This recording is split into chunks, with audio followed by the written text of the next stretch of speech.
ఏదో చెప్పినారు ఇట్లా వస్తుందంట. ఎందుకంటే మన తాతలు ముత్తాతలు మన తల్లిదండ్రులు చేసినారు. ఇట్లా గ్రీన్ రెవల్యూషన్ భాగంగా అప్పట్లో తక్కువ ఉండేది. ఇప్పుడు భారతదేశం వేరే వాళ్ళకి ఎగుమతి చేసేంత కూడా అయిపోయింది. దాంట్లో తెలంగాణలో అసలు వరి ఎవరైనా ఊహించిందా ఇంతగా పండుతుంది? ఈ బయట నార్మల్గా చెప్తున్నాం.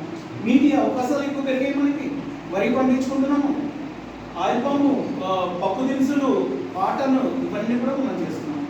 సో మనకి ఇక్కడ మెయిన్గా కేజ్ బచావ్ అభ్యాసం ఏంటంటే, ఇప్పుడు సెంట్రల్ గవర్నమెంట్ మామూలు మన నేల సారవంతం అంతా పోతుంది. దాన్ని ఎట్లా కాపాడుకోవాలి? ఇప్పుడు మనం బిడ్డలు ఇవ్వాలంటే వీడిపోవాల్సిన భూమిలో వాడు ఏం పండిస్తారు?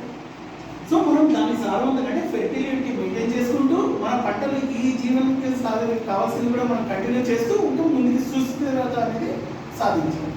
అది ఎట్లాగా ఏదైతే కావాల్సిన లవణం ఉందో అదే మనము దానికి అప్లై చేయాలి. దీని అన్ని మెయిన్ అంటే సాయిల్ టెస్టింగ్ అవుట్ చేసుకోవాలి.